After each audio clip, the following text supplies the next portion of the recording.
Eclesiastes capítulo 11, versículo 5.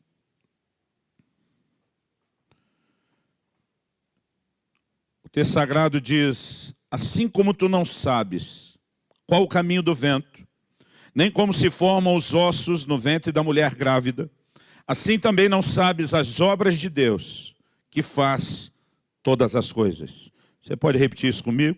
Diga: assim como tu não sabes qual o caminho do vento, nem como se formam os ossos no ventre da mulher grávida, assim também não sabes as obras de Deus, que faz todas as coisas. Vamos tentar uma versão mais animada, senão deixamos as frases muito pequenas. Então vamos tentar de novo. Assim como não sabes qual o caminho do vento, nem como se formam os ossos no ventre da mulher grávida, assim também não sabes as obras de Deus, que faz todas as coisas. Esse texto, em primeiro lugar, nós podemos destacar que ao falar das obras de Deus, ele menciona um Deus que faz todas as coisas. Eu quero hoje falar a respeito da forma de Deus agir e de trabalhar, e o propósito, a intenção da minha mensagem é exaltar a soberania de Deus. Um Deus que está no controle de todas as coisas, um Deus que governa todas as coisas, um Deus cuja mão continua se movendo, um Deus que continua agindo em todas as coisas. Mas ao mesmo tempo eu quero também explorar uma característica desse agir da parte de Deus, que é apresentado nessas duas figuras, nessas duas ilustrações. Em primeiro lugar, ele diz: assim como não sabes qual o caminho do vento. Essa palavra traduzida aqui, não sabes, ela foi, na verdade, traduzida na NVI, a Nova Versão Internacional, como não conhece. Essa palavra no original hebraico é a palavra yada. Ela significa, o seu significado primário é conhecer, mas um dos significados apontados é perceber e ver. Fala de um conhecimento que envolve a percepção visual. E não apenas o significado sugere a percepção visual junto com o conhecimento, mas os dois exemplos que foram dados falam disso. Quando ele cita o caminho do vento, é lógico que o caminho do vento, as correntes de ar, elas não são visíveis aos nossos olhos. Isso não significa que esse caminho não seja real. Em algum momento você pode sentir a brisa no rosto, você pode ver uma árvore balançando, e naquele momento você sabe, o vento está soprando para lá. Mas ainda que você saiba, naquele momento, naquele lugar, para onde o vento está soprando, a gente não sabe, como diz o ditado antigo, onde é que o vento faz a curva. Porque as correntes de ar se alternam o tempo todo. Então esse mesmo vento que está soprando naquela direção, daqui a pouco ele vai se alternar, e essas correntes de ar, ou o caminho do vento, ele é algo invisível aos nossos olhos. É algo certo, é algo real, é inquestionável que o vento tem o seu caminho. Porém, nós não temos necessariamente uma evidência diante dos nossos olhos. Depois ele cita um segundo exemplo, assim como não sabes como se formam os ossos no ventre da mulher grávida. Está falando da criança em formação no ventre da sua mãe. Se esse exemplo significasse meramente conhecimento, a gente poderia dizer que nem atual, nem contemporânea mais essa frase é. Porque hoje nós temos o conhecimento da biologia, de como se dá a calcificação, a formação dos ossos, o desenvolvimento da criança. No entanto, o que nós precisamos entender é que a Bíblia fala de um processo que acontece fora da vista dos olhos.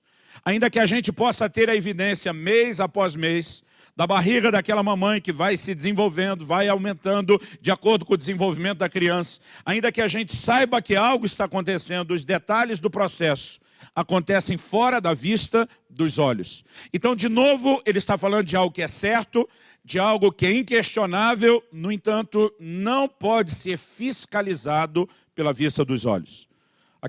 Nas duas gravidez que nós tivemos ali dos nossos filhos, a Kelly passou por pelo menos 2 tomografias, ecografias em cada uma delas. E eu lembro que a gente conseguiu, através desses exames, do ultrassom ali, da ecografia, a gente conseguiu ver exatamente como os nossos filhos estavam em cada fase da gestação. Dá para ver que estava tudo em ordem. Mas apesar de um momento a gente ter um contato visual através de um exame, o processo todo acontece fora da vista dos olhos. E é depois de usar esses dois exemplos que ele diz: assim também. Em outras palavras, da mesma forma, semelhantemente, da mesma maneira, não sabes as obras de Deus. Aqui ele não está falando que nós não podemos ter conhecimento, que nós não vamos tomar ciência do que Deus faz. Mas a Bíblia está definindo uma maneira de Deus agir, que eu quero classificar e usar isso como tema da mensagem hoje, o agir invisível de Deus. Deus tem uma forma de agir que não é necessariamente visível aos nossos olhos. Em outras palavras, o fato de que eu e você não estamos vendo o que Ele está fazendo, o fato de que eu e você não sabemos como Deus vai agir em determinada circunstância, não significa que Ele não esteja agindo. Aliás, a Bíblia diz, não sabes as obras de Deus que faz todas as coisas. Uma coisa é certo, Ele está fazendo. Agora, como Ele fará, não é o que necessariamente eu e você vamos poder ter um testemunho visual, uma constatação, uma comprovação. E a razão pela qual Deus decidiu agir de forma invisível aos nossos olhos, eu acredito que se dá em primeiro lugar pelo próprio fato de que eu e você fomos chamados para andar e caminhar em fé. A Bíblia diz lá no livro de Abacuque, e repete isso no livro de Romanos, no livro de Gálatas, na Epístola aos Hebreus, que o justo viverá da sua fé. A relação que nós temos com Deus é baseada em fé. E a definição bíblica de fé é que fé é a convicção de coisas que não se veem. Então, se a nossa relação com Deus é baseada em fé, e a fé é a convicção do que não se vê, eu acredito que esse é um excelente motivo para Deus agir de uma forma que nós não necessariamente tenhamos que ver ou constatar, né, pela fiscalização dos olhos o que ou como Ele está fazendo. No entanto, eu acredito que esse não é o único motivo, não é a única razão. Há uma segunda, eu quero explorar melhor essa segunda razão, embora nós também vamos falar aqui a respeito de fé. Isso tem a ver com o fato de que não apenas eu e você temos dificuldade de entender o agir de Deus, mas alguém mais além de nós, que é Satanás, o arqui-inimigo de Deus e dos seus projetos, ele também tem dificuldade de entender e acompanhar a forma de Deus agir e a maneira de Deus lidar. Eu acredito que uma das razões pelas quais Deus quis agir de maneira que nós não necessariamente entendêssemos, compreendêssemos ou enxergássemos, é não apenas para nos chamar a um lugar de fé e confiança, mas é para deixar também Satanás, o diabo, né, perdido em relação à forma de Deus agir. E há uma razão pela qual Deus quer deixar o inimigo assim. Antes de explorar isso, eu quero começar declarando e estabelecendo aqui como primeiro ponto, né, como primeiro argumento do que nós queremos trabalhar, que o agir de Deus, ele vai além da nossa compreensão. Você pode repetir isso, só para te ajudar a lembrar os pontos principais. Diga comigo, o agir de Deus vai além da nossa compreensão. Antes de falar isso, nós precisamos ver até uma característica de Deus. Em Provérbios 25:2, a Bíblia diz, a glória dos reis é esquadrinhar as coisas. Você olha, por exemplo, para Salomão e percebe que o trono dele se firmou baseado no conhecimento, na informação. Agora, a Bíblia diz, a glória dos reis é esquadrinhar, é esmiuçar, é explicar as coisas. Mas o mesmo versículo, Provérbios 25:2, diz, a glória de Deus é encobrir as coisas. Enquanto o homem gosta de detalhar os processos, enquanto o homem gosta de dar ou de receber explicações, a Bíblia diz que Deus não faz questão nenhuma de ficar dando satisfação daquilo que faz. Aliás, a Bíblia diz, a glória dele é encobrir. Se por um lado a Bíblia diz em Deuteronômio 29:29 que as coisas reveladas pertencem a nós e nossos filhos para sempre, por outro lado a Bíblia diz as coisas ocultas pertencem a Deus. Ou seja, Ele não revelou tudo, Ele não decidiu que a gente teria conhecimento de tudo, pelo menos não agora. Eu que sou um cara exageradamente curioso, me animo quando vejo Paulo dizendo que um dia nós conheceremos como também somos plenamente conhecidos. Ou seja, se Deus nos conhece plenamente, não há nada oculto, né, aos olhos ou ao conhecimento dele, essa é a maneira como um dia eu e você vamos conhecer. E chegará o dia onde a gente vai ter resposta, explicação e entendimento para tudo. Mas até que esse dia chegue, nós precisamos aprender a confiar em Deus, independente de termos ou não termos explicações. Agora, a própria maneira de Deus agir vai além da nossa compreensão. Em Isaías 55:8-9, Deus diz, os meus pensamentos são mais altos do que os vossos pensamentos, e os meus caminhos são mais altos do que os vossos caminhos. Deus está dizendo, não só a minha maneira de pensar, mas os meus caminhos, a minha forma de agir está além da sua capacidade de compreensão. Uma certa ocasião, Jesus, na última ceia, resolveu lavar os pés aos discípulos e Pedro protestou. Porque isso era o ato que era a responsabilidade do escravo, do menor na casa fazer.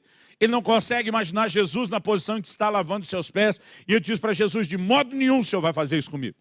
Jesus diz para Pedro duas coisas. A primeira é, se eu não lavar seus pés, você não tem parte comigo. Pedro imediatamente se retrata. Diz, Senhor, então não só os pés, a cabeça, as mãos, me banho inteiro. Né? Mas o Senhor Jesus olha para ele e diz, o que eu faço não entenderás agora, entenderás depois. Talvez nada exprima tanto a essência da minha mensagem nessa manhã, como a declaração de Jesus a Pedro, o que eu faço não entenderás agora, entenderás depois.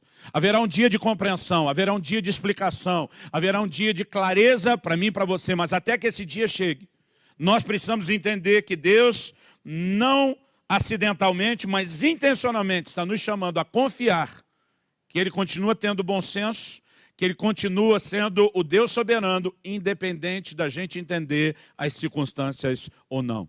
Quem está entendendo, diga amém. Eu gosto de uma frase de Lutero, Martinho Lutero, grande reformador. Ele diz, não sei por quais caminhos Deus me conduz, mas conheço bem o meu guia. Há uma diferença em entender como ou o que exatamente Ele fará. E a outra é poder dizer como Paulo, eu sei em quem eu tenho crido. Nós temos crido numa pessoa que está acima de qualquer suspeita. A fé se baseia no caráter de Deus. E eu quero dar destaque a isso nessa manhã. Mas, além de olharmos para o princípio bíblico de que o agir de Deus vai além da nossa compreensão, nós precisamos entender que não é apenas eu e você, não é apenas o ser humano que tem dificuldade de entender a mente de Deus, os pensamentos, a sabedoria de Deus.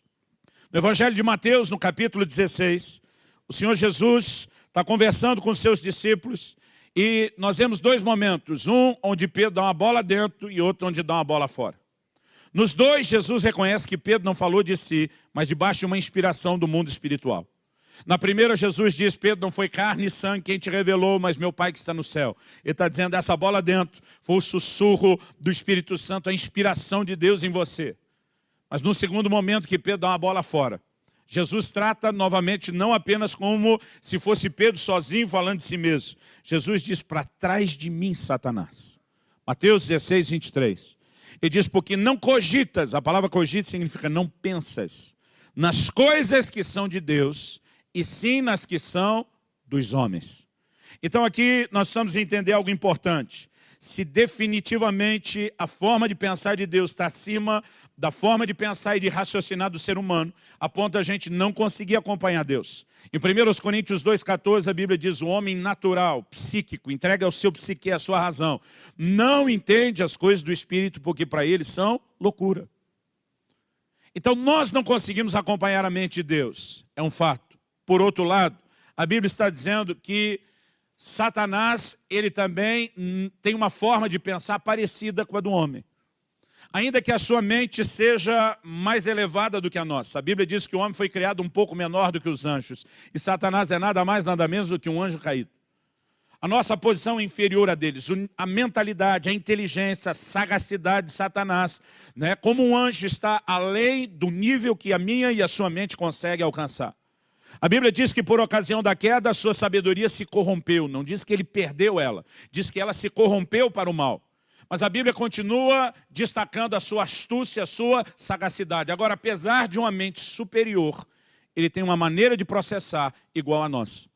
É a mesma coisa você colocar dois computadores, um do lado do outro. Né? Você pega uma máquina dessas bem antiquada e bota do lado um servidor de última geração. Ninguém vai questionar que aquele processador tem um poder de fogo muito maior do que o computador antigo. Mas se você coloca nos dois o mesmo sistema operacional, ele pode ter uma velocidade diferente ali na hora de processar, mas os dois vão processar exatamente da mesma forma. E nós podemos dizer que a forma de Satanás de pensar é parecida com a do homem. E justamente por conta disso, ele não consegue entender a forma de Deus agir. E eu quero te mostrar nas Escrituras que Deus decidiu usar isso intencionalmente. Abre aí sua Bíblia comigo no livro de Efésios, no capítulo 3. E nós vamos ler do versículo 8 até o 10. Efésios 3, de 8 até o 10. O apóstolo Paulo, pelo Espírito Santo, está dizendo o seguinte: a mim, o menor de todos os santos, me foi dada essa graça de pregar aos gentios o evangelho das insondáveis riquezas de Cristo e manifestar qual seja a dispensação do mistério, desde os séculos, oculto em Deus que criou todas as coisas, para que pela igreja a multiforme sabedoria de Deus se torne conhecida agora dos principados e potestades nos lugares celestiais. Vou ler o 11 também. Segundo o eterno propósito que estabeleceu em Cristo Jesus, nosso Senhor. A Bíblia está falando de um eterno propósito, ou do que normalmente na teologia chamamos o propósito eterno de Deus. Deus se move dentro de um planejamento. Ele não é pego de surpresa, ele não improvisa, ele é o Deus presciente, ele é o Deus onisciente. Eu lembro de um dia que meu filho perguntou: pai, o senhor pode me dar um texto bíblico que mostre que Deus sabia que o homem ia pecar, além do fato de que a gente já sabe que ele é onisciente? Falei, bom, a Bíblia diz que Jesus é o cordeiro morto antes da fundação do mundo. O homem só pecou, o homem só foi criado depois do mundo ter sido criado. O homem só pecou depois de ter sido criado, mas antes da fundação do mundo, Deus já tinha provido um sacrifício. Deus sabia exatamente tudo que iria acontecer, e ele tinha um plano, ele jamais foi pego de surpresa. Agora, Deus, nesse seu propósito, nesse plano eterno, diz o versículo 8, Paulo diz, foi dada a ele a graça de pregar o evangelho, ele diz, das insondáveis riquezas. E diz, há tanta riqueza por trás disso que a nossa mente não consegue penetrar, não consegue entender, não consegue dissecar. Ele diz no verso 9, e manifestar qual seja a dispensação do mistério. Essa palavra traduzida mistério é sinônimo de segredo. Deus tinha um segredo. E ele diz o seguinte, que esse segredo ou esse mistério, desde os séculos, estava oculto, estava escondido em Deus. O Deus que planejou todas as coisas guardou um segredo consigo, um mistério. E ele diz, eu vou deixar isso oculto, escondido, só vou manifestar na hora certa.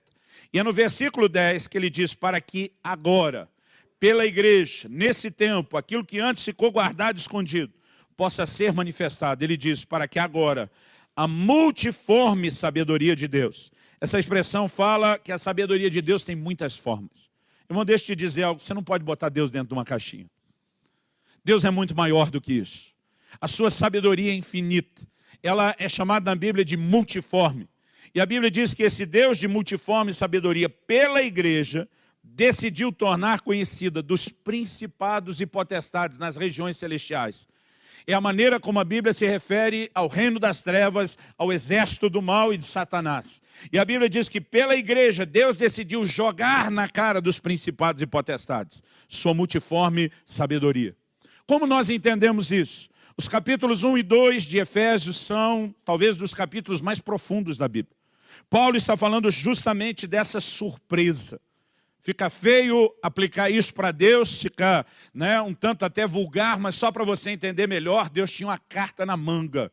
Ele tinha uma surpresa que foi guardada para um momento específico. Quando você lê o Velho Testamento, o tempo todo há promessas a respeito do reino de Deus. No livro de Daniel, isso ganha talvez a configuração mais clara. Nabucodonosor, e depois você pode checar isso lá em Daniel capítulo 2, Nabucodonosor tem uma visão. Ele vê uma estátua composta de 4 metais diferentes. A cabeça era de ouro, o peito e os braços eram de prata, o ventre de bronze, mas as pernas de ferro.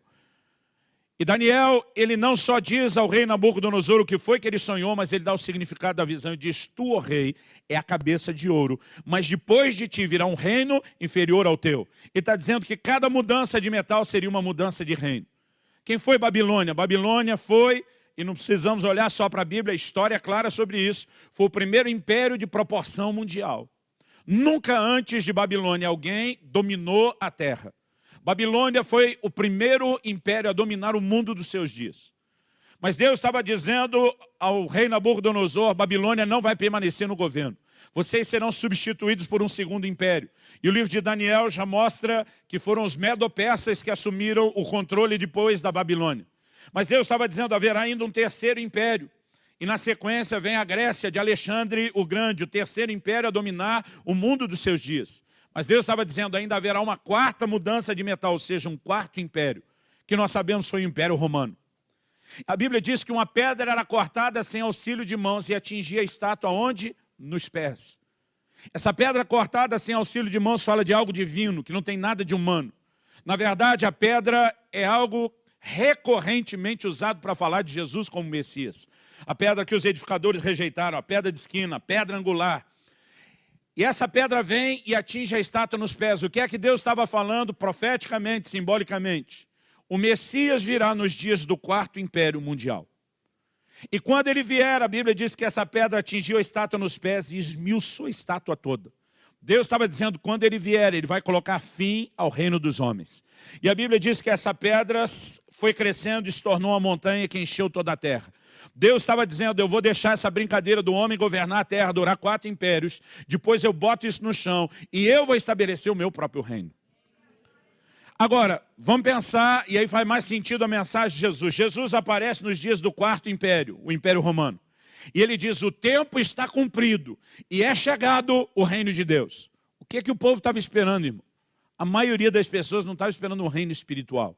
Eles estavam pensando, Deus vai derrubar o governo dos homens, ele vai governar a terra, mas eles estão pensando numa sequência de governo. Deus governará fisicamente a terra. Quando os discípulos decidiram caminhar com Jesus, crendo que ele era o Messias, eles não entendiam nada de um reino espiritual. O que eles estavam esperando é um reino físico. É por isso que a Bíblia diz que Tiago e João vão junto com a mãe deles fazer um pedido especial para Jesus. Ela diz, Senhor, quando te assentares no trono da tua glória, permite que a gente se sente, um à sua direita, outro à sua esquerda. O que os dois bonitão estavam querendo? Um ser ministro da fazenda, o outro do planejamento. Está dizendo, quando o Senhor for governar a terra, nós queremos ser os caras de maior influência do seu lado. A Bíblia diz que os 10 se aborreceram com ele, com os dois. Por que se aborreceram com eles? Porque todos os 10 também queriam sentar à direita e à esquerda. Todo mundo estava de olho numa boca boa ali, de dominar a terra e o mundo junto com o Messias. Eles deram muito trabalho para Jesus no sentido de entender o reino espiritual. O Senhor Jesus em Lucas 17, 20 e 21 tem que explicar e diz, o reino de Deus não vem com aparência exterior, não adianta dizer ei-lo aqui, ei-lo ali, ele diz porque o reino de Deus está dentro de vós. Jesus estava tentando fazê-los entender que antes de estabelecer um reino físico, ele veio estabelecer um reino espiritual. Mas ninguém conseguia entender isso. A maior parte das pessoas lendo o Velho Testamento não enxergava a igreja dos gentios. Tudo que eles conseguiam enxergar era Deus cumprindo o seu propósito através da linhagem natural de Abraão. Porque Deus fez uma aliança com Abraão e a sua descendência. Então, a maioria das pessoas não enxergavam isso. Agora, não apenas esse segredo foi mantido, oculto e escondido dos homens, mas eu quero te dizer, o diabo também não conseguia entender nada disso. Quando Paulo está dizendo para que agora a multiforme sabedoria de Deus seja conhecida dos principados e potestades, ele está dizendo agora é que vai cair a ficha deles, do que é que Deus estava arquitetando, do que é que Deus estava planejando ou executando sem que eles entendessem. Então, é importante que eu e você possamos entender alguns detalhes. Enquanto Satanás se concentra em tentar impedir a expressão do reino físico, todo reino tem pelo menos 2 fundamentos assim inegociáveis. Todo reino precisa de um rei. O rei do reino era o Messias prometido, que antes de ser revelado, foi revelado primeiro o povo do reino. Porque Deus fez uma promessa para Abraão. Em ti serão benditas as nações da terra. Deus está dizendo o que eu quero fazer às famílias da terra. O que eu quero fazer na terra toda vai começar através de você e vai transbordar para todo mundo. Então Deus está dizendo, vocês serão o povo, o agente de execução do cumprimento do meu plano e do meu propósito. E aí você vê Satanás travando uma verdadeira batalha contra essa nação. Nos dias em que Jesus se manifesta, eles já estão debaixo do 4º império mundial. Estão sufocados em termos de nação, como identidade. Agora, eles vêm enfrentando ao longo da história todo tipo de oposição. O livro de Esther nos mostra como, durante os dias do Império Medo-Persa, um plano foi arquitetado para tentar exterminar a nação ou a linhagem de Abraão, de Israel, num só dia. E durante muito tempo houve oposição. O que o próprio Satanás não conseguia entender é o que João depois vai nos explicar. Veio para o que era seu, mas os seus não o receberam. Mas a todos quantos o receberam, deu-lhes o direito de serem feitos seus filhos. Irmão, Deus guardou um segredo muito bem escondido. Enquanto os judeus estão lá se orgulhando de ser filhos de Abraão, Jesus, num momento específico, diz, dessas pedras Deus pode fazer nascer filhos de Abraão. Sabe o que Jesus está dizendo? Vocês não têm noção, vocês não têm ideia de onde Deus vai tirar o cumprimento da promessa dele da linhagem de Abraão. E aí depois, voltando lá para o livro de Gênesis, você percebe que Deus falou duas coisas distintas. Ele diz para Abraão, a tua linhagem será como a areia do mar. Deus está dizendo, vou te dar uma linhagem terrena. Mas Deus também disse, a tua descendência será como as estrelas do céu. Deus está dizendo, eu vou te dar uma linhagem celestial.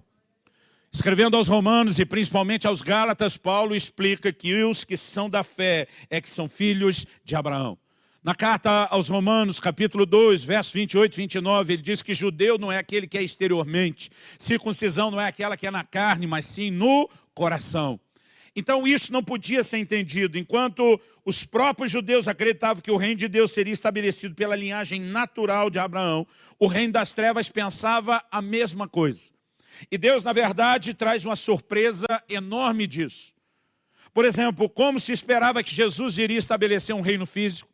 Qual foi a ação do diabo para tentar impedir o estabelecimento do reino? Vamos levar Jesus para a cruz. Vamos matar o Messias. A Bíblia diz que o próprio Satanás entrou em Judas. Eu acho que ele está naquela filosofia, se quer que seja bem feito, faça você mesmo. Não terceirize. A Bíblia diz que o próprio Satanás entrou em Judas para garantir a traição, a morte de Jesus. O que o diabo não entendia é que antes de estabelecer um reino físico, Jesus veio para estabelecer um reino espiritual. A Bíblia diz, sem derramamento de sangue não há remissão de pecados. Enquanto o diabo tentava se opor ao plano de Deus, ele facilitou a ida de Jesus para a cruz. Deixa eu te dizer algo, querido, graças a Deus e ao diabo, eu e você fomos salvos. Porque enquanto ele tenta se opor ao plano de Deus, a um plano que ele não entende, mesmo enquanto ele está se debatendo para lutar contra, ele muitas vezes acaba trabalhando a favor. E eu quero tentar te mostrar isso pela palavra de Deus. Esse é o segundo ponto que eu quero explorar. O primeiro é que o agir de Deus vai além da nossa compreensão. Mas o segundo é que vai além da compreensão do diabo. E Deus se aproveita disso. Eu lembro de uma frase que eu ouvi na minha adolescência da irmã Valnice Milhomes. Ela diz, quando a gente quer pegar ratos, a gente usa uma ratoeira. Ela diz, Deus arma sataneiras para pegar Satanás. Assim como a gente usa a ratoeira, Deus tem as suas sataneiras. E eu quero tentar te mostrar isso pela palavra de Deus, porque eu acredito que nós estamos vivendo um tempo onde às vezes as pessoas estão dando moral demais para o diabo, estão dando moral demais para o cão.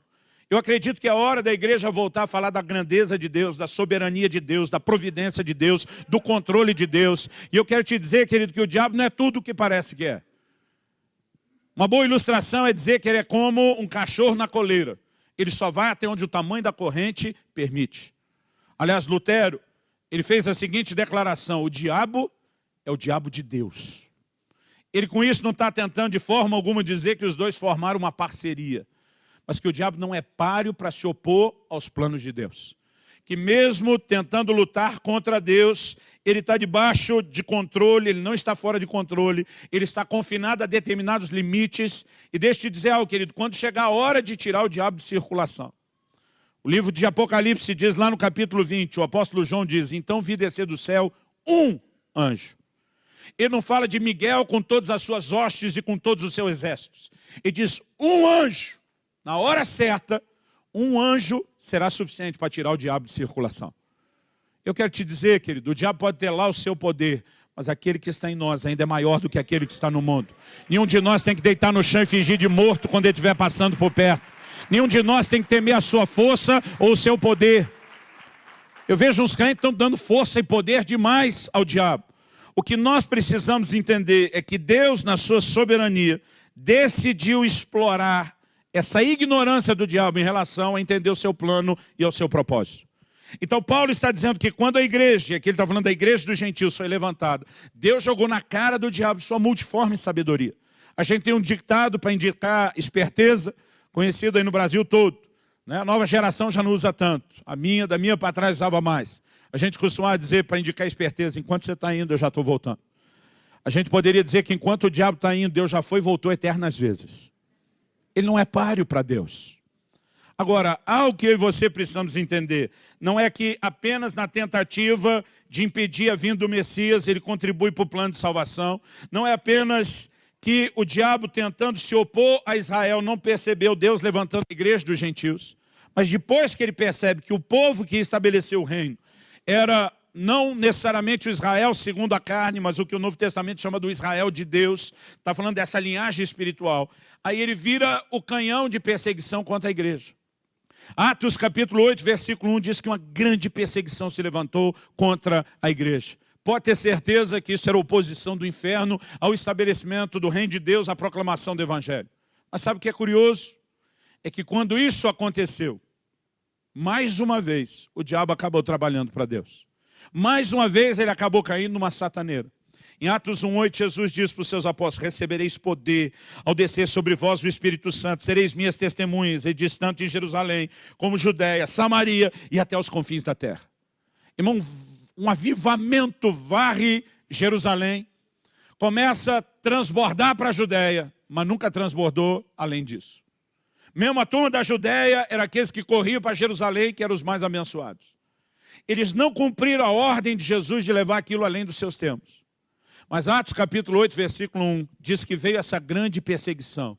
E a Bíblia diz que quando a perseguição veio, todos, diz a Bíblia, exceto os apóstolos, todos foram dispersos por causa da perseguição. Na real, todo mundo fugiu, foi para salvar o couro, foi para salvar a pele.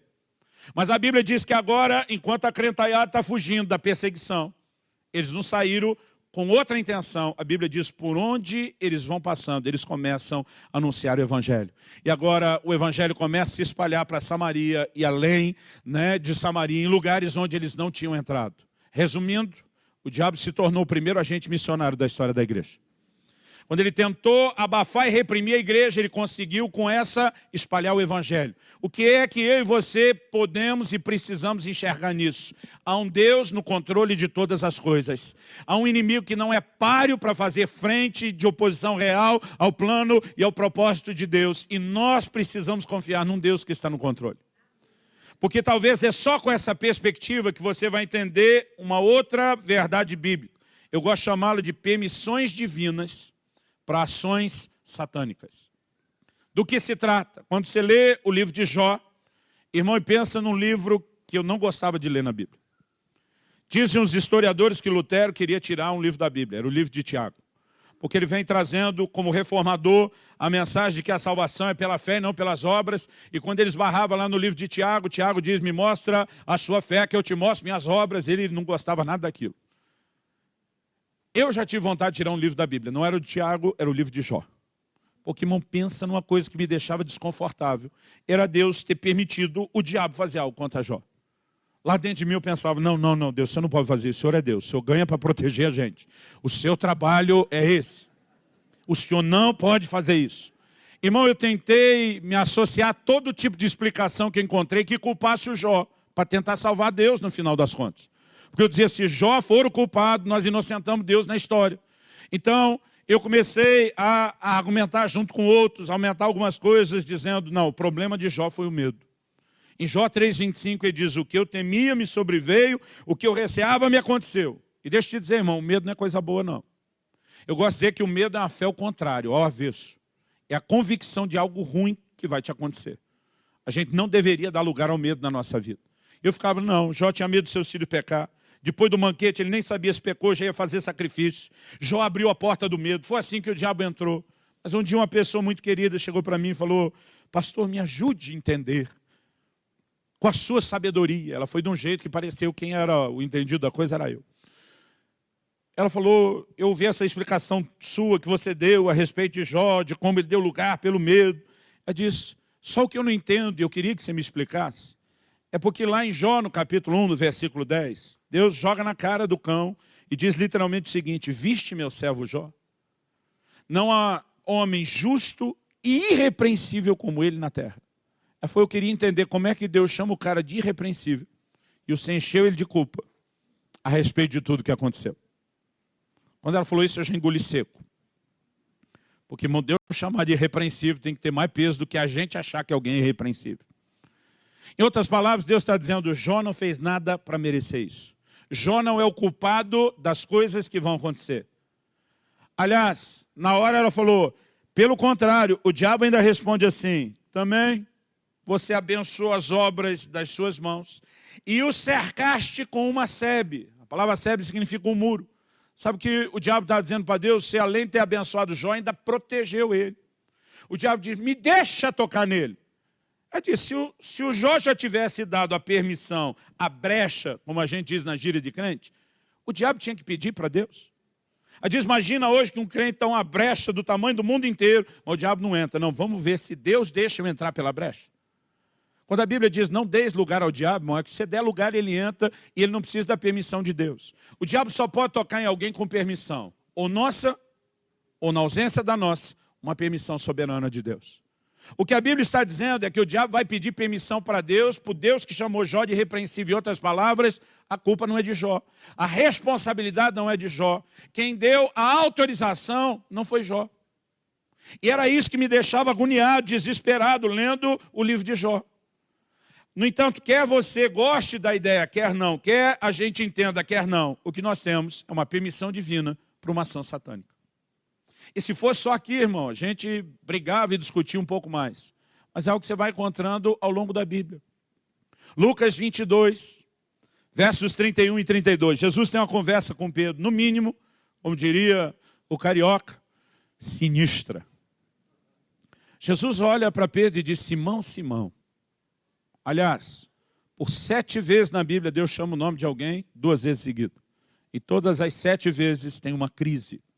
Eu acho que se Pedro já entendesse desse mistério bíblico, já tinha gelado a espinha dele só de ouvir Simão, Simão. Jesus disse, Simão, Simão, Satanás pediu para peneirar vocês, como se peneira o trigo. O irmão vai dizer que não é sinistra a conversa? Você está andando do lado de Jesus, diz, ó, o negócio é o seguinte, o cão pediu uma permissão aí para a peneira comer solta para o lado de vocês. Ele quer passar a peneira e ver o que é que sobra. Imagino Pedro olhando para Jesus, meio assustado, desconfortável com esse tipo de assunto, dizendo, mas Jesus, o senhor não ia permitir uma coisa dessa, ia? Na minha cabeça, a Bíblia não diz o que aconteceu, imagino Jesus olhando para o lado, mantendo silêncio, ou talvez até dando uma assobiada, imagino Pedro ficando agoniado de Jesus. O senhor não ia deixar uma coisa dessa, nem de brincadeira, né? Mas a verdade é que Jesus responde o que para ele? Jesus diz, Pedro, eu roguei por ti, para que a tua fé não desfaleça. Sabe o que ele está dizendo? Permissão concedida, Pedro. A peneira vai comer solta para o lado dos céus. Mas isso não significa abandono. Jesus diz, eu roguei por ti, para que a tua fé não desfaleça. Ele diz, e tu, quando te converteres, fortalece os teus irmãos. Sabe o que Jesus está dizendo? O fato de eu permitir que a peneira do diabo venha contra vocês não significa que eu estou abandonando. Pelo contrário, eu estou intercedendo em seu favor, para que a sua fé não desfaleça. Eu não abandonei você, Pedro. E deixa eu te dizer uma coisa, você vai sair dessa melhor do que entrou. Você vai sair dessa melhor do que entrou. E é uma perspectiva que eu e você precisamos ter, querido, de como Deus pode gerenciar circunstâncias difíceis que eu e você enfrentamos. A Bíblia fala dos amigos de Daniel que passaram literalmente por uma prova de fogo. Mas a Bíblia diz que quando eles saíram da fornalha, não havia cheiro de fumaça, não tinha queimado um fio de cabelo sequer. Mas a Bíblia fala de uma única coisa que o fogo teve o poder para queimar: as amarras que os prendiam. O rei Nabucodonosor olha e diz, nós não lançamos 3 homens amarrados no fogo. Aquela turma ganha para concordar com o rei, diz, é verdade, rei. Ele diz, eu porém vejo 4 homens soltos, passeando na fornalha. E algo que eu entendo nesse texto, que eu vejo Jesus falando para Pedro, querido, é que não importa aquilo que você esteja passando, isso não significa abandono. O 4º homem se manifestou naquela fornalha e eu creio que Deus está declarando, nunca te deixarei, jamais te desampararei. Eu estou convosco todos os dias até a consumação dos séculos. Isso não significa abandono. Jesus está dizendo, eu roguei por você para que a sua fé não desfaleça, Pedro.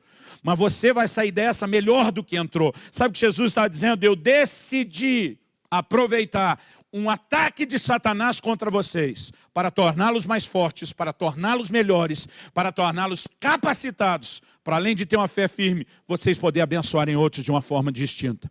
Sabe o que Jesus está dizendo? O que eu estou colocando diante de Satanás é uma sataneira. O que eu estou colocando diante dele é uma armadilha. O que ele acha que é simplesmente uma oportunidade de feri-los, eu vou usar para reverter disso bem em seu favor. E a gente precisa entender isso na Bíblia. Carta à igreja de Esmina, no Apocalipse. Apocalipse 2:10. Irmão, tenta imaginar o seguinte, João, o apóstolo amado, tem as visões gloriosas da ilha de Patmos.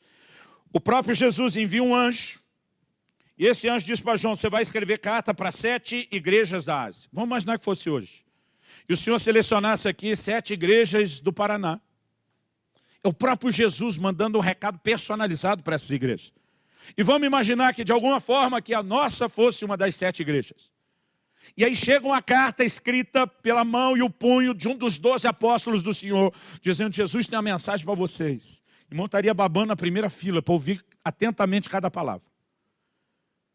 Em Apocalipse 2,10 o Senhor diz assim: o diabo há de se levantar contra vós. Interessante que ele não diz, mas usa a autoridade do crente. Ele não diz, mas repreende meu nome, amarra o miserável do cão. Ele não diz, ora e jejua, e não estou dizendo que essas coisas não devam ser feitas.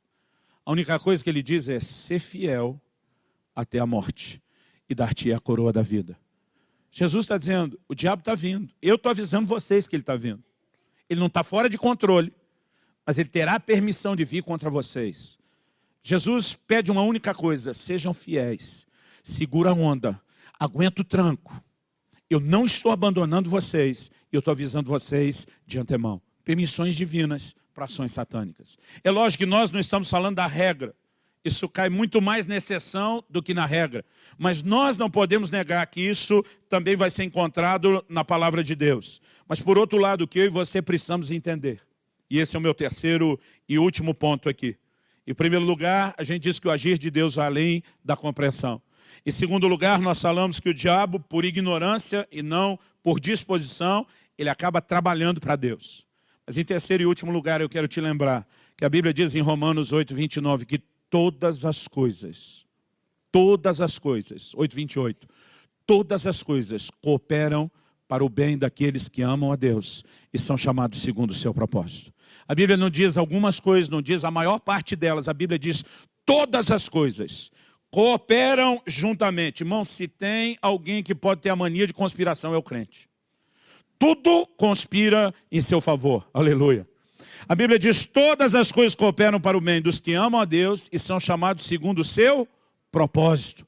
Nós precisamos entender que Deus tem um plano, Deus tem um propósito na vida de cada um de nós. E Ele tem o poder de usar circunstâncias que nós não entendemos, que parecem contrárias. Ele tem o poder de usar até mesmo a oposição do inimigo para fazer com que a sua vontade, o seu plano se realize e se cumpra. Olha para a vida de José. José começa a receber sonhos da parte de Deus, palavras proféticas da parte de Deus. Eu vou te levantar, vou te colocar numa posição de governo, de autoridade, sua família vai se curvar diante de você. Irmão, o tiro parece que saiu pela culatra. Seus irmãos ficam aborrecidos, com inveja de tudo isso, acabam vendendo José como escravo, ele vai parar no Egito. Eles inventam uma história para Jacó, o pai de José, dizendo que seu filho morreu. A família está lá, né, vivendo um baita de um segredo, mas Jacó vivendo de luto. Para muitos anos depois descobrir que não só o José nunca morreu. Agora eles vão ao Egito numa época de crise comprar comida. E eles descobrem que o camarada que está governando a maior potência do mundo da época é nada mais, nada menos que o seu irmão. Eles têm que se curvar diante dele exatamente da forma como Deus disse que aconteceria. Mas até que a palavra se cumprisse, a Bíblia diz que a palavra do Senhor o provou. José passou por uns bocados, irmão, que eu e você não queria estar na pele dele. Como escravo, a Bíblia diz que ele está prosperando, tem o favor do Senhor, mas a mulher de Potifar começa a dar em cima dele, ele se recusa a quebrar o princípio, o plano, o propósito de Deus, acaba injustamente na cadeia. Na cadeia está lá José, se torna, quando era escravo, a Bíblia diz que ele se tornou chefe dos demais escravos. Na cadeia ele se torna chefe dos presos, até que chega o dia em que ele, de fato, vê o cumprimento da palavra de Deus. Quando ele encontra seus irmãos que estão apavorados, porque agora sabe que ele tem o poder de retaliação contra eles. José dá uma explicação que eu quero que você leia comigo. Gênesis 45, de 5 a 8. Gênesis 45, de 5 a 8.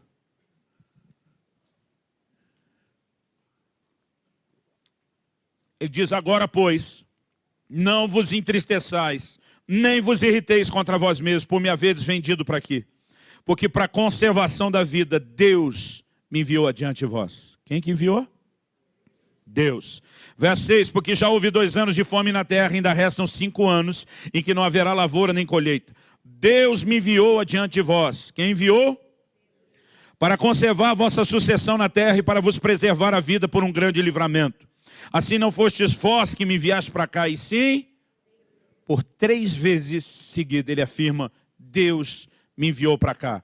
E diz, e sim, Deus que me pôs por pai de Faraó, senhor de toda a sua casa, e como governador em toda a terra do Egito. O que nós enxergamos aqui, querido? A soberania de Deus. Significa que Deus manipulou o coração dos irmãos de José, feito fantoche, para forçar que aquilo acontecesse? Não. Se você ir para Gênesis 50, no versículo 20, José, falando de novo com seus irmãos, ele mostra o outro lado da moeda. Em Gênesis 50, 20, ele diz, vós, na verdade, intentastes o mal contra mim. Ele está dizendo, o que vocês quiseram foi maldade mesmo. Vocês puxaram o meu tapete, o que vocês queriam era me derrubar. Ele diz, porém, Deus o tornou em bem, para fazer, como vedes agora, que se conserve muita gente em vida. José não está dizendo que Deus manipulou seus irmãos a fazerem aquilo com eles. Mas José está dizendo que Deus decidiu aproveitar a má intenção deles contra José, gerenciar isso e transformar em bênção. Porque deixa eu te dizer algo, querido, para Deus não existe refúgio. Toda e qualquer circunstância da minha e da sua vida é reciclável. Ele pode mudar, transformar, Ele pode usar tudo isso para não apenas nos colocar no trilho do cumprimento da sua vontade, mas ainda usar isso para extrair bênção para os outros. Porque Ele não apenas cumpriu a palavra que tinha na vida de José, mas Ele ainda usa isso para que José agora abençoe e sustente os seus irmãos. Aliás, esse é o único propósito de você ser abençoado e ser levantado para o lugar que Deus quer. Eu não acredito no gospel vingativo que muita gente está pregando e cantando hoje em dia. Que quem te viu passar na prova e não ajudou, agora vai ficar amargando. Se eu e você fomos chamados para pagar o mal com o bem, eu acredito que nós temos que ter uma mentalidade mais nobre. José olha e diz, eu vou pagar o mal de vocês com bem, eu vou sustentar vocês, eu vou ser a bênção na vida de vocês, que vocês não foram inicialmente na minha. Mas o que eu e você enxergamos aqui, querido? Há um Deus soberano que usa circunstâncias que nós não entendemos para extrair o bem. No final das contas, depois de tudo que Jó passou, ele se levanta e diz, antes eu te conhecia de ouvir falar, mas agora os meus olhos te veem. Sabe o que Jó está dizendo? Eu passei um mau bocado, mas o meu relacionamento com o Senhor ganhou outra configuração. E ele ainda termina dizendo, bem sei que tudo podes, meu amado, e nenhum dos teus planos é frustrado. Sabe o que ele está dizendo? Nada nunca fugiu ao seu controle, nada nunca saiu da tua mão ou do teu governo. O Senhor continua sendo Deus sobre todas as coisas. E para mim é muito importante falar e ensinar a respeito dessas coisas, querido, porque às vezes a gente não entende o que é a tentativa de Satanás. Eu, quando comecei meu ministério, eu pregava, baseado no que Jesus diz lá, o ladrão vem para roubar e matar e destruir. Eu dizia, o diabo quer roubar a sua família, o diabo quer roubar a sua saúde, o diabo quer roubar o seu dinheiro. Eu descobri que não é isso que ele quer roubar. Isso é um meio que ele usa para tentar chegar a um fim. O que ele quer roubar é a sua comunhão com Deus. O que ele quer roubar é a sua fé. O que ele quer roubar de você é um lugar seguro. Pensa no lugar mais seguro do mundo, é o colo de Deus. Jesus diz, as minhas ovelhas ninguém pode arrancar da minha mão. Quando você vai para o colo de Deus, irmão, não tem quem possa te arrancar de lá. Não tem capeta, não tem demônio, não tem inferno, não tem para ninguém. Paulo diz, eu estou bem certo que nem a morte, nem a vida, nem principado, nem potestade, ele diz, nada poderá nos separar do amor de Deus. Então não há nada nem ninguém que nos arranque do colo do Senhor. No entanto, Deus não nos fez reféns no seu colo. Ele não obriga a gente a ficar lá. E o único que tem o poder de tirar você de lá é você mesmo. O diabo não pode te tirar de lá, mas ele sabe que você pode sair. Qual é o jogo sujo, barato, mesmo o antigo jogo dele de sempre? Indispor seu coração contra Deus.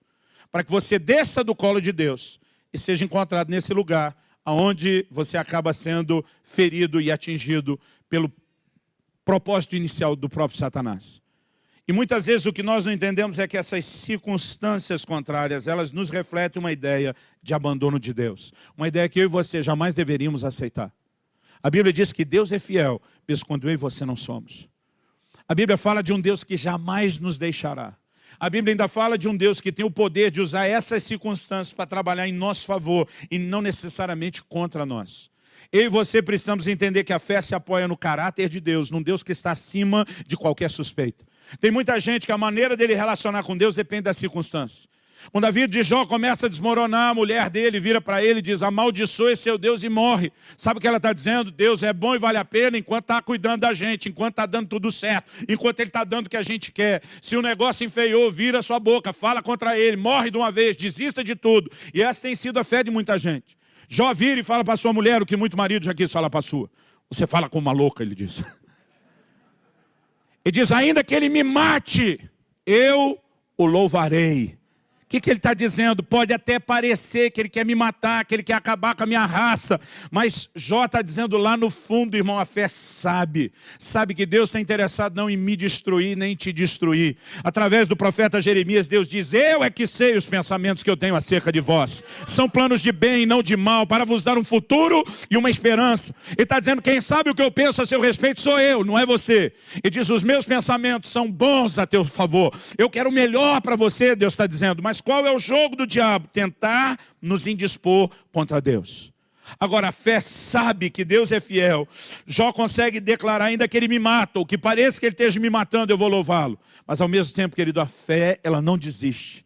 Ele diz, mas eu sei que o meu Redentor vive e ele há de se levantar sobre a terra. Sabe o que Jó está dizendo? As circunstâncias vão mudar. Quem não muda é o Deus em quem eu acredito. E nós precisamos aprender a declarar como Paulo, eu sei em quem eu tenho crido. Não é no que nós estamos crendo, é em quem. É a pessoa, que ela é digna de confiança.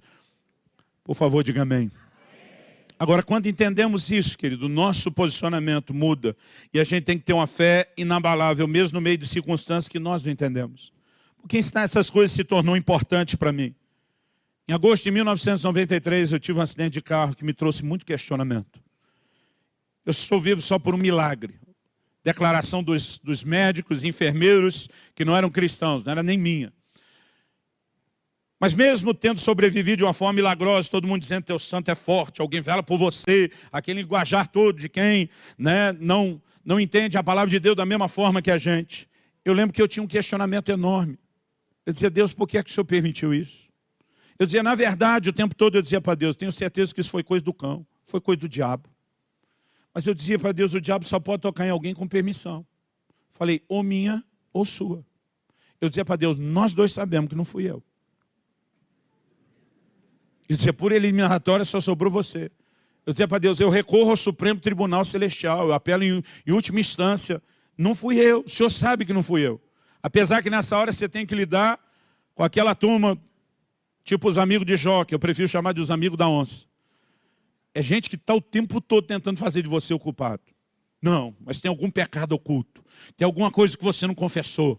Né? Sempre tem alguém, irmão, querendo explicar o que não entende. Eu lembro de alguém que me perguntou, mas vocês oraram antes da viagem?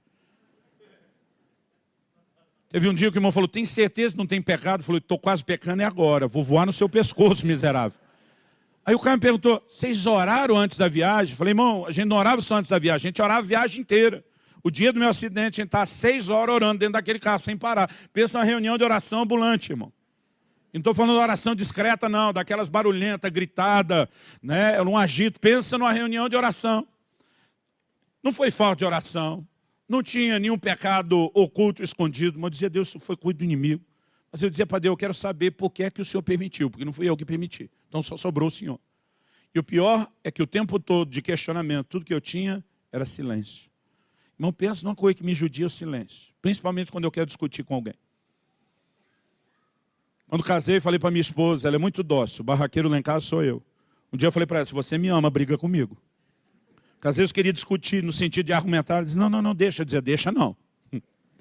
Pensa numa coisa difícil para mim, é o silêncio. E quanto mais eu orava e pedia uma explicação para Deus, mais silêncio. Irmão, eu já aprendi algo, Deus não deve satisfação para mim e para você. Muitas vezes Ele fala porque Ele quer, mas Ele não deve satisfação para mim e para você. 1 ano e 3 meses se passaram. Eu estava numa crise enorme, eu não tenho tempo para falar disso. Mas eu lembro que depois de 1 ano e 3 meses, eu tive uma experiência que foi muito marcante.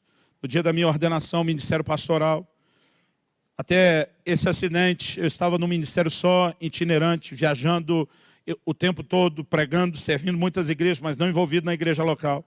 E durante aquele ano, Deus falou várias vezes ao meu coração, para as viagens, eu quero que você vá pastorear. Eu dizia para Deus, não vou não. Eu sou filho de pastor. Eu não gostei do que eu vi. A experiência, né, com a estrutura da época em que eu era garoto, eu dizia para Deus, eu posso ser qualquer coisa, menos pastor. A última coisa que você na minha vida é pastor. Hoje eu digo que eu já cheguei no fim da linha. Já cheguei na última coisa. Mas naquele ano eu lutei contra isso. Eu acredito que se eu tivesse cedido, as coisas não precisariam ter acontecido como aconteceram. Eu acredito que isso só acontecia em função da minha própria rebeldia. Mas a verdade é que aquele ministério estava assim, bombando. Eu com 19 anos de idade, querido, eu estava falando em ginásio cheio para 2, 3 mil pessoas, fazendo 2, 3 cidades por semana. A gente viu uma manifestação assim de curas e milagres na época de um sopro de Deus na nossa nação, que era um negócio extraordinário. Quando o ano de 93, que foi o ano do acidente começou, a gente tinha, eu digo a gente que eu trabalhava com o pastor Harold, à frente da Comunidade de Vida, lá em Guarapuava até hoje, a gente tinha a agenda do ano inteiro cheia. 94 a gente não abriu nenhum tipo de convite, era só para atender os convites internacionais. A coisa estava bombando. A gente estava muito empolgado com o que Deus estava fazendo. E esse acidente aconteceu no auge. E foi depois da parada desse acidente que eu acabei cedendo. Me mudei para Guarapuava, aceitei o pastorado e minha vida passou por uma reviravolta. Agora, 1 ano e 3 meses depois do acidente, depois de quase um ano sendo provado no trabalho lá, nós estamos sendo ordenados ao ministério pastoral e muitas palavras proféticas começaram a ser liberadas. Todos os pastores que impuseram as mãos, eles começaram a liberar palavras proféticas muito fortes, muito precisas. Mas o Francisco, nosso Chicão, que está aqui sentado, foi quem rebentou a boca do balão. Falou de segredos do meu coração, de uma forma como eu nunca vi ninguém falar. Eu lembro que eu fiquei impressionado. Depois de um tempo fui conversar com ele, falei, cara, que profecia foi aquela aquele dia? E ele falou para mim, não, aquilo não foi uma profecia. Eu falei, se não foi profecia, foi o quê? Nunca vi alguém falar dos segredos do coração do outro como você falou aquele dia. Ele falou, não, a hora que eu impus as mãos sobre você, eu tive uma visão. Ele diz, e foi um anjo de Deus que falou comigo. Foi um anjo de Deus que me contou aquelas coisas e eu fui contando para você. E resumindo a história, o Senhor falou com o Francisco naquele dia. Eu entendo hoje a preocupação que ele tinha, porque eu digo que hoje nem eu teria ordenado eu mesmo ao ministério naquela época. Era muito novo, solteiro, imaturo, nem eu teria botado a mão na minha cabeça, talvez. Teria dito, vamos esperar um pouco mais. Mas o Francisco estava preocupado e uma das coisas que o anjo falou com ele foi, olha, uma preocupação no seu coração a respeito desses ministérios, apontou para nós os três, mas ele falou para ele, o Altíssimo te faz saber que eles estão nas mãos do Senhor. Estão no lugar certo, na hora certa, fazendo a coisa certa. Não há motivo para que você se preocupe. E depois de tranquilizar ele, genericamente com nós todos, o anjo apontou para mim e o caldo entornou para o meu lado. E o anjo de Deus disse para ele, quanto porém a este? E essa foi a parte que eu não gostei. Porque o anjo disse assim, ele é rebelde. E ele não aceita o tratamento de Deus na vida dele. Pô, irmão, o anjo aparece para Daniel, chama de homem muito amado. Para Gideão, de homem valente. Para mim, rolou só um rebelde. Eu me rebelei para tentar provar que não era rebelde, mas não adiantou. E diz, ele não aceita o tratamento de Deus na vida dele. O anjo diz, diga para ele que o acidente de carro que ele teve no ano passado foi de fato, como ele diz nas orações dele, uma tentativa de Satanás de destruí-lo. Mas o anjo diz, diga porém, por que Deus o permitiu? E essa é a hora que quase 23 anos depois do episódio da palavra profética, quase 24 depois do acidente, eu ainda sinto vergonha de ter contado essa história. Porque eu passei mais de um ano em crise, questionando a justiça de Deus, a fidelidade de Deus, o amor de Deus, o cuidado de Deus. Por mais que eu não tivesse coragem de verbalizar por medo de pecar lá dentro, o sentimento, o pensamento que represava lá dentro de mim, não deixava de ser verbalizado, era Deus, onde é que você estava quando eu mais precisei de você? O que adianta eu ver milagre para os outros e não ter visto o seu cuidado? Aí tinha gente dizendo, não, mas foi um milagre Deus te guardar. Eu pensava, milagre por milagre. Por que o senhor deixou o carro cair lá na ribanceira para depois dizer, eu te guardei? Dizer, não era mais fácil arrumar o carro na estrada do que deixar, ó, você se lascou todo, mas fui eu que te guardei, tá? Então, eu ficava questionando isso tudo. E nessa hora, a palavra dada foi, diga, porém, por que Deus o permitiu. E o anjo disse, o ministério dele, apontando para mim, falando para o Francisco, estava crescendo mais rápido do que a capacidade dele de se deixar ser trabalhado por Deus. O anjo diz, era só uma questão de tempo. O sucesso se transformaria em fracasso, porque ele iria sucumbir debaixo do peso do próprio ministério. O anjo diz, o diabo queria pará-lo porque eu via como uma ameaça. Deus precisava pará-lo para não perdê-lo. E naquela hora o anjo diz, nos próximos anos Deus vai tratar profundamente com ele nessa cidade. Antes que chegue a hora de liberá-lo novamente para correr não só o Brasil, mas as nações. Irmão, eu achava que aquele vai liberar novamente a ser 1, 2 anos. Foram 9 anos esperando para voltar a viajar. Mas nesses 9 anos foi que eu comecei a entender um pouco dessa verdade de como Deus precisa trabalhar comigo e com você. E é irônico, mas eu gosto de dizer isso hoje. O diabo foi uma bênção na minha vida. Porque o cabeção, quando ele tem uma permissão, ele vai que nem urubu na carniça. Ele achou que de alguma forma conseguiria trazer prejuízo. Deus usa um prejuízo material para produzir algo diferenciado na minha vida, para me colocar de volta nos trilhos, no eixo do qual eu nunca deveria ter saído. E eu comecei a entender a partir disso, que da soberania de um Deus. Eu não acredito que eu tinha que ter passado por isso. Se eu tivesse parado antes, talvez nada disso teria sido necessário. Se eu tivesse sido sensível ao Senhor e obedecido Ele antes, talvez não precisasse passar por um processo doloroso. Mas ainda assim, eu gosto de dizer, Ele é fiel mesmo quando nós não somos. Deus foi criando oportunidades para que eu não me perdesse fora do plano e do propósito dEle. Mas hoje a razão pela qual eu sinto vergonha de contar a história, querido, é porque enquanto eu estava acusando Deus de abandono, na verdade Ele estava me protegendo. Enquanto eu estava dizendo, onde é que você estava que não cuidou de mim? Na verdade, Ele estava cuidando de mim. Chegará um dia, querido, onde nós vamos entender coisas que hoje nós não entendemos. O Senhor falou comigo e disse, eu te deixei entender o que aconteceu nesse acidente. Porque eu quero que você use isso como uma ilustração, eu quero que você ensine isso. Eu quero que você pregue isso por onde eu te levar, pelo Brasil e as nações. Chame as pessoas a um lugar de confiança, no meu cuidado, no meu governo, na minha soberania. Chame a minha igreja a um lugar de fé e de uma confiança cega se for necessário. Mas o Senhor disse, você vai passar por outras circunstâncias que você não vai ter explicação. E você vai ter que confiar. E eu tenho aprendido, querido, a confiar nesse agir invisível de Deus. Eu não sabia que havia uma tentativa de Satanás contra mim. Eu não sabia que Deus decidiu usar uma sataneira contra o próprio diabo. Eu não sabia como Deus estava me guardando e protegendo. Mas a verdade, baseada não na minha história, não no meu acidente, mas no que a palavra de Deus diz, é que há um Deus cuidando de nós. É que todas as coisas concorrem juntamente para o bem daqueles que o amam e são chamados segundo o seu propósito. Você pode dizer amém? Vamos ficar em pé. Eu gostaria que você declarasse comigo mais uma vez, assim como não sabes o caminho do vento, nem como se formam os ossos no ventre da mulher grávida,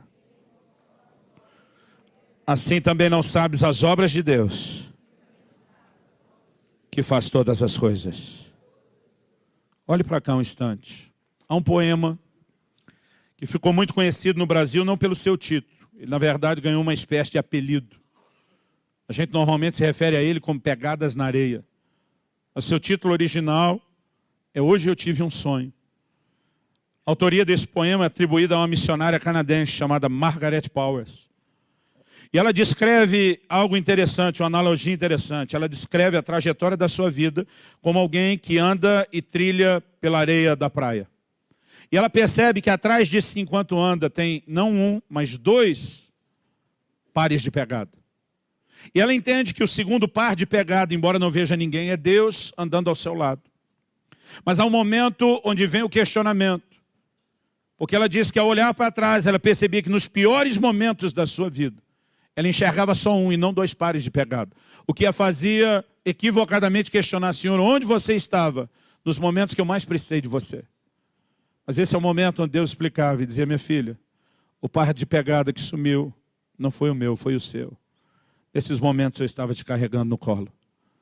Deixa eu te dizer, querido, haverá um dia onde nós vamos entender as coisas sob outra perspectiva. E aquela palavra de Jesus a Pedro fica ressoando na minha mente. O que eu faço não entenderás agora, entenderás depois. Mas até que esse dia chegue, há um grito do coração de Deus para que eu e você possamos confiar nele. Há um grito do coração de Deus para que eu e você possamos agir não como a mulher de Jó queria agir, mas que a gente possa dizer, ainda que me mate, ou que pareça que está matando, eu vou louvar ao Senhor. Eu quero te convidar a duas atitudes nessa manhã. A primeira delas de se arrepender, porque muitas vezes nós manifestamos muita incredulidade diante de Deus, em vez de confiar no cuidado dele por nós. Muitas vezes nós aceitamos a sugestão maligna de que o Senhor não se importa, de que Ele nos deixou, de que Ele não está cuidando da gente como deveria. E é a mesma velha jogada de sempre. Porque o que o diabo quer é que você se indisponha contra Deus. É que você desanime com Ele, é que você se afaste dEle. Eu não tenho explicação para tantas circunstâncias difíceis que as pessoas passam. Eu não consigo explicar para as pessoas que me perguntam, pastor, onde é que Deus estava nessa hora? como ele estava agindo. Eu gosto de dizer como Lutero. Posso não entender os seus caminhos, mas eu conheço bem o meu guia. Eu sei em quem eu tenho crido. E eu quero te dizer que a fé se apoia no caráter de Deus. Num Deus que está acima de qualquer suspeita. Eu quero te convidar não só a se arrepender da sua incredulidade, mas eu gostaria que a gente pudesse exaltar Deus pela sua soberania, pela sua grandeza, pelo seu governo. E que a gente pudesse dizer, Senhor, mesmo quando eu não entendo, eu posso reconhecer o fato de que o Senhor é fiel. De que o Senhor é fiel, de que o Senhor não nos abandona. Eu creio que nessa manhã Deus não quer apenas trazer uma explicação ou um esclarecimento para você. Eu creio que o Espírito Santo quer soprar e turbinar a sua fé hoje. Eu creio que Ele quer avivar a sua medida de fé. Eu creio que Ele quer te colocar num lugar, num patamar acima do qual talvez você esteja, onde a sua fé não se abale, onde você não se permita ser chacoalhado pelas circunstâncias. Porque há momentos que nós enfrentamos coisas que não entendemos. Mas a lição que eu tenho aprendido pela palavra de Deus, no meio de tudo que eu passei, Deus é fiel. Não importa o que está acontecendo à minha volta. Há um naufrágio no qual Paulo acaba envolvido sem precisar. Ele adverte o povo dizendo que aquilo não era necessário, ninguém ouviu. Mas no final das contas, esse naufrágio significa que uma ilha inteira, a ilha de Malta, foi evangelizada. Porque Deus consegue tirar lucro de toda e qualquer circunstância, meu querido. E talvez, em vez da gente ficar chorando aquilo que não entende, esteja na hora de eu e você começarmos a dizer, Senhor, nós queremos ver o resultado de um Deus que faz com que todas as coisas cooperem para o bem daqueles que o amam e são chamados segundo o seu propósito. Eu gostaria que você pudesse levantar uma das suas mãos e que você pudesse começar a declarar a grandeza de Deus, a soberania de Deus. Um Deus que continua no controle e no governo de todas as coisas. Um Deus que tem a capacidade de usar circunstâncias, mesmo quando não é o que Ele planejou, mesmo quando nós estamos diante de consequências das nossas escolhas, mas um Deus que pode tirar lucro em nosso favor. Eu quero que você possa orar e dizer, Senhor, seja feita a Tua vontade, que a Tua vontade se cumpra na minha vida, que o Teu propósito se cumpra na minha vida. Eu quero te dizer que o controle da sua vida, que ele não está na mão das pessoas. Os irmãos de José acharam que tinham assumido as rédeas da vida dele. Mas a minha e a sua vida, o meu e o seu destino não está na mão de ninguém, está na mão de Deus. E se por alguma razão Deus tem permitido algumas circunstâncias, nós precisamos entender que a providência divina pode mudar isso completamente. Espírito Santo, vivifica a medida de fé de cada um hoje. Deus, nós te exaltamos pela Tua soberania, pelo Teu governo, pela Tua majestade, pela providência, pelo Teu controle, pela Tua soberania sobre todas as coisas. E nós queremos declarar, sabemos em quem temos crido, num Deus que está acima de qualquer suspeita. Oh, nós colocamos a nossa fé no Seu caráter, um caráter inabalável, inquestionável. Bendito para sempre seja o Teu nome. Tu és o Deus fiel, soberano, e nós te exaltamos. Eu oro que nessa manhã o Senhor não apenas fortaleça a fé dos meus irmãos e irmãs. Eu oro que haja consolo. Eu oro que haja cura, em nome de Jesus. Em nome de Jesus.